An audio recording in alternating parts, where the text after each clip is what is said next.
ان کے وکالت نامے کے اوپر دستخط جو ہے کیوں نہیں کروائے جا رہے؟ تو یہ ایک طرح سے سہولت کاری کی گئی ہے۔ دوستو لطیف کھوسہ صاحب کے دلائل وہ یہ کہتے ہیں کہ عمران خان کو پیمز ہسپتال لے جایا گیا، پھر اسے چھپایا گیا۔ کئی دنوں کے بعد وزیر اطلاعات نے بیان دیا راہداریوں میں چلتے پھرتے کہ پیمز ہسپتال لے جایا گیا ہے۔ جیل رولز کے مطابق جب کوئی قیدی شدید بیمار ہو تو فیملی کو اطلاع دی جاتی ہے۔ قیدی کی شدید بیماری کی اطلاع متعلقہ عدالت کو بھی دی جاتی ہے۔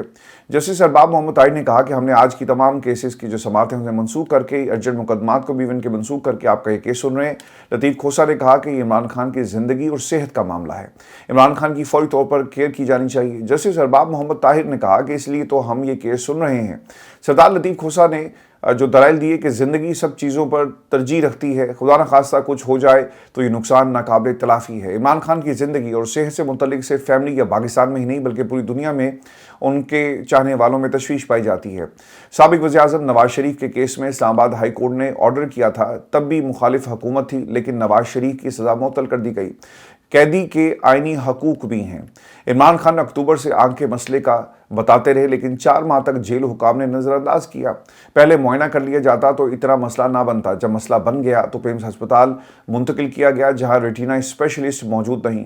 ہم کہتے ہیں کہ شفا انٹرنیشنل ہسپتال لے جاؤ، وہ بھی کوئی ہمارا ہسپتال نہیں، لیکن وہاں یہ لے کر نہیں جاتے۔ سابق وزیر اعظم نواز شریف کی 3 بار درخواست ضمانت مسترد کر کے میڈیکل گراؤنڈ پر ضمانت دی گئی اور آج پھر وہ اقتدار میں ہے۔ 50 روپے کے اسٹامپ پیپر بیرون ملک لے جانے کی ان کو اجازت دے دی جاتی ہے۔ موجودہ وزیر اعظم نے بیان حلفی دیا کہ وہ 4 ہفتوں میں واپس آ جائیں گے، لیکن وہ نہیں آئے۔ 5 سال ہم کا یہ تماشا یہاں پہ دیکھتے رہے جہاں پہ وہ آلو گوشت کھاتے رہے، اور انہوں نے کیا کیا وہ آگے چل کر میں بات کروں گا کہ 10 ملکوں میں جنگ لگی ہے اور نواز شریف صاحب جو ہیں وہ جو چکن پلاؤ اس پہ بات کر رہے تھے۔ تو دوستو جسٹس ارباب طاہر صاحب جو ہیں انہوں نے بیچ میں لقمہ دیا اور انہوں نے کہا کہ نہیں، یہ 4 ہفتے نہیں تھا بلکہ 8 ہفتے۔ سردار لطیف کھوسہ کی سزا تھی کہ عمران خان کو فوری طور پر شفا ہسپتال منتقل کیا جائے اور ڈاکٹر فیصل سلطان اور ڈاکٹر عاصم یوسف کو ان کے علاج کی اجازت دی جائے، کیونکہ وہ دونوں عمران خان کی پوری میڈیکل ہسٹری جانتے ہیں۔ جج کا علیمہ خان سے مکالمہ، لیکن اس سے پہلے میں ایک بات بہت ہی امپورٹنٹ ہے اس کیس کے حوالے سے، جب آپ کہتے ہیں نا کہ تیاری کر کے آئیں تو اس میں آپ کو آئین قانون کے جو پریسیڈنٹس موجود ہیں ان کے حوالے دینے پڑتے ہیں، کیس آپ کو بتانا پڑتا ہے کہ یہ کیوں ضروری ہے، اس سے پہلے کیا نظیریں موجود ہیں۔ دیکھیں جب آپ اپنے کیس کو خود مشکل بنا دیں گے نتیجہ یہ نکلے گا، اور پھر دوسری طرف اس میں کوئی رائے نہیں ہے، اس میں اگر ہم اس کو ڈیفینڈ بھی کرنا چاہیں تو ہم نہیں کر سکتے کہ یہ عدالتیں ایک ذہن بنا کر آئی تھی کہ ہم نے عمران خان کو کسی صورت بھی ریلیف نہیں دینا، باقی کسر جو ہے عدالتیں پوری کرتی ہیں، کچھ آپ پوری کر دیتے ہیں، تو ان کے لیے یہ اتنا مشکل کام نہیں ہوتا۔ اب آ جاتے ہیں کہ جج کا علیمہ خان سے مکالمہ۔ علیمہ خان سماعت کے دوران خود روسٹم پر آ گئی، وہ تماشا ہے نا یہ پچھلے کئی دنوں سے دیکھ رہی ہیں، تو پھر ان سے رہا نہیں گیا۔ یہ میں آپ کو پرسنل ایکسپیرینس کی بنیاد پر بتا رہا ہوں کہ جب وکیل آپ کے مطلب کی بات نہیں کرتا اور جج کو وہ نہیں کہتا جو اسے کہنا چاہیے بطور آپ کے وکیل کے، تو پھر خاندان کا بولنا بنتا ہی۔ اور یہ جو آج علیمہ خان روسٹم پر آ کر جج صاحب سے مخاطب ہوئی، اس کی وجہ بھی یہی تھی۔ میں آپ کو 2 چیزیں یاد کروا دیتا ہوں کہ خان صاحب کا جب کیس لگا ہوا تھا تو اس وقت بھی عمران خان نے قانون کی کتابیں بہت ساری منگوا لی تھی، اور انہوں نے خود بولنا شروع کر دیا جب لطیف کھوسہ صاحب عدالت میں جا کر دلائل نہیں دے رہے تھے۔ انہوں نے کہا کہ یار میں خود اپنا کیس جو ہے لڑوں گا، اور یہ ریکارڈ کے اوپر چیز جو ہے موجود ہے۔ آج علیمہ خان کے ساتھ بھی یہی ہوا۔ چونکہ وکیل کیوں نہیں بولتے یہ بھی میں آپ کو بتا دیتا ہوں، ان کے چیمبرز ہیں، ان کے ایک نہیں کئی 100 کیسز ہوتے ہیں، ان کے کلائنٹس ان کے پاس آتے ہیں، اور پھر انہوں نے انہی عدالتوں کے سامنے پیش ہو کر ریلیف لینا ہوتا ہے، فیصلے کروانے ہوتے ہیں۔ ان کی بہت ساری جو ہے وہ اسے گٹھ جوڑ کہتے ہیں غالباً، یہ چل رہا ہوتا ہے، اور عام کلائنٹ کو یہ سمجھ نہیں آتی بات۔ وہ کہتا ہے کہ دیکھیں جی وکیل نے کیسے دلائل دی اور جا کے جج کو یہ کہہ دیا وہ کر دیا، یہ سب کہانی کراتے ہیں۔ یہ سارے وکیل اسی طرح ہوتے ہیں، ان کو پتہ ہوتا ہے کہ یار جہاں سے ہم نے آ کر انصاف لینا ہے، یہاں پر اگر ہم جج کے ساتھ لڑیں گے اور اسے کچھ برا بھلا کہیں گے تو پھر ہمارے لیے بہت مشکل ہو جائے گی، اور ہم اپنے باقی کیسز کا کیا کریں گے۔ دیکھ لیں پوری ہسٹری سر ایسی ہے، ان کی چیمبرز بند ہو جائیں گے، ان کی وکالت بند ہو جائے گی، تو یہ کبھی بھی بات نہیں کرتے۔ یہ احساس میرا خیال ہے کہ علیمہ خان کو آہستہ آہستہ ہو رہا ہے، اور انہوں نے پھر خود سے جو کیس ہے وہ لڑنے کا فیصلہ کیا۔ اب یہ باقاعدہ کیس ویسے تو نہیں لڑی، لیکن دلائل انہوں نے وکیلوں کی طرح دیے۔ عدالت سے مخاطب ہو گئی۔ جسٹس ارباب محمد طاہر نے کہا کہ عمران خان کے ساتھ گزشتہ روز فیملی کی کیا ملاقات ہوئی؟ علیمہ خان نے کہا کہ نہیں، ملاقات تو ہماری نہیں ہوئی۔ جسٹس ارباب محمد طاہر کہتے ہیں کہ چیف جسٹس کی ڈائریکشن پر کل آپ کی کوئی ملاقات نہیں ہوئی، یہ سوال پوچھا تھا انہوں نے۔ چیف جسٹس نے کل ملاقات کا تو کہا تھا۔ علیمہ خان نے کہا کہ عمران خان کو اکتوبر 2025 سے قید تنہائی میں رکھا گیا۔